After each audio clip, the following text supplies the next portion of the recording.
হাম্বা মুবারক এভরিওয়ান। আজকের ব্লগটি একদমই ছোট থাকবে।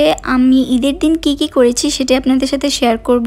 ঈদের দিন সকালে উঠে আমি এখানে পাখির বাসার একটা ইউনিক ডেজার্ট তৈরি করেছিলাম সেমাই দিয়ে। এটার রেসিপি কিন্তু অলরেডি আমি আমার পেজে আপলোড করেছি, সো যারা যারা দেখেননি এখনই দেখে আসেন। এটা বানানো এত ইজি আর taste 10 out of 10, must try একটা রেসিপি। সারাদিনে তেমন কিছুই করিনি, বেরো হইনি। সো বিকেল বেলা বড় আপুর ফ্রেন্ডের বাসা থেকে আমাদের দাওয়াত দেওয়া হয়েছিল। সো এখানে আমি একটু সিম্পলি রেডি হচ্ছিলাম, মেকআপ টেকআপ করছিলাম। আর আমি এই সুন্দর ড্রেসটা পরবো আজকে, আমার খুবই ফেভারিট। আর হচ্ছে এই নেক পিসটা পরবো। আপুদের নিজেদেরই বাসা, ওদের বাসার প্রত্যেকটা কর্নারে এরকম আসল গাছ লাগানো ছিল। এই জিনিসটা খুবই আই সুদিং ছিল আর দেখতে অনেক সুন্দর লাগছিল। সো এখানে হচ্ছে আমাকে আরেকটা আপু মেহেদি দিয়ে দিয়েছে। আমি সিম্পল ডিজাইন পছন্দ করি, তাই আপুকে ডিজাইন দিয়েছি, সেটাই দিয়ে দিয়েছে।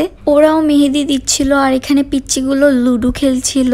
আর আমার ভয়েস শুনে তো বুঝতেই পারছেন যে আমার ঠান্ডার problem, so please ignore my voice. আমি নিজেও অনেক স্ট্রাগল করছি ভয়েসটা দেওয়ার সময়। সো যাই হোক, এখানে আমি আমার ফেভারিট আউটফিটটা দেখাচ্ছি।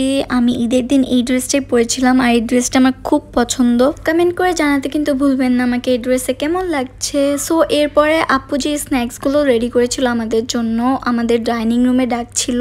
আমাদের সার্ভ করেছিল ঘিয়ে ভাজা পরোটা, বিফ কারি, দেন একটা খুবই ডিলিশিয়াস পিঠা। এই পিঠাটা এত মজা হয়েছিল।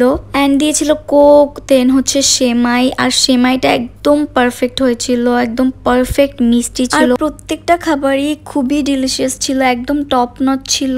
প্রথমে হচ্ছে আমরা পরোটা দিয়ে বিফ কারিটা খাই, এটাও খুব মজা ছিল। এরপর আমি কোক খাই। আর ওরা ফ্রেন্ডরা এত বেশি চা খোর যে এই গরমের মধ্যে ওরা চা খেয়েছে। এরপর আপুদের বাসা থেকে আমরা একটু গ্রোসারি শপিং এ যাই। একদম বেসিক থিংস লাগবে, যেহেতু আমরা গ্রোসারি শপিং অলরেডি করেছি। আশেপাশে কোনো দোকান খোলা ছিল না, তাই আমরা স্বপ্নতে গিয়েছিলাম। এই যে মাত্র এই কটা জিনিস আনতে গিয়েছিলাম। তো এখানে হচ্ছে আমি হাফ কেজি গাজর নিয়েছি, একটা ক্যাপসিকাম। লাস্ট এই এক পিস ক্যাপসিকামটা অ্যাভেলেবেল ছিল, থ্যাংক গড আমি পেয়েছি। আর লাস্টলি হচ্ছে চিকেন সসেস নিয়েছি, কারণ এটা রিসেন্টলি লাগবে রামেন দেন পাস্তা বানাবো।